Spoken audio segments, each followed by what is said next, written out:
I was a staff nurse until 2000, but I worked first at Eklund Hall and then at Lake Washington Kidney Center, which at that time was over on the other side of the freeway. Lake Washington is where the acute program started. And so at first it was just everybody that worked in the unit. If our patients were at Overlake Hospital, we'd go over there and do their dialysis.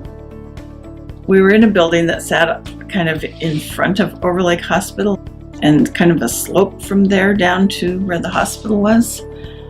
And we'd just, take our machines out and wheel them down this slope and across the rocky patch and across the parking lot and into the hospital.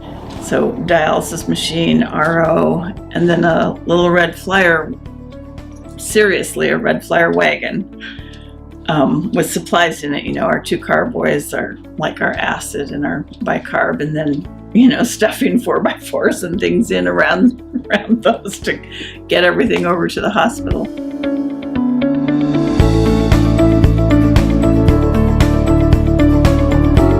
A young gal at Lake Washington Kidney Center when I was there. She came in and she was Dr. Scribner's patient, and she's like, I'm going to go to Hawaii, And we're all like, okay, when are you going? Like, next month.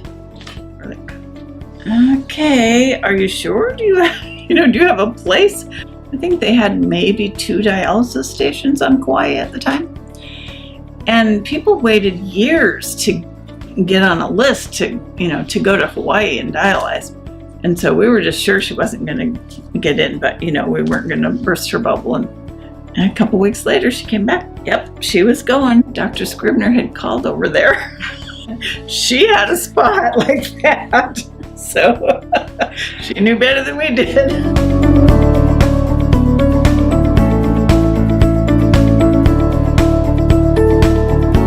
When I worked at Scribner Kidney Center, we had the Fresenius machines, and the people from Fresenius came in and they were trying to create a computerized electronic medical record.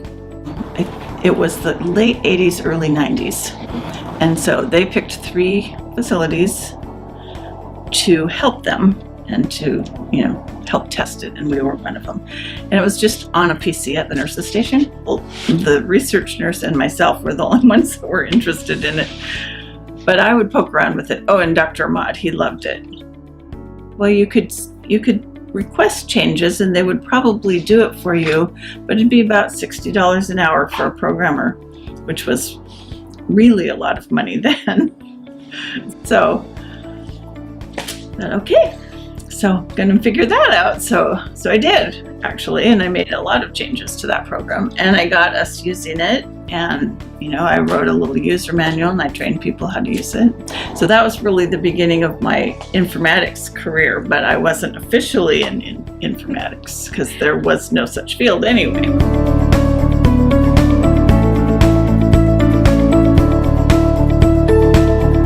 I enjoyed getting to know the patients, and you really develop a relationship with them because you see them 3 times a week for 4 hours or more. It's like more than you see members of your own family, so you really get to know them and their families, and I enjoyed that.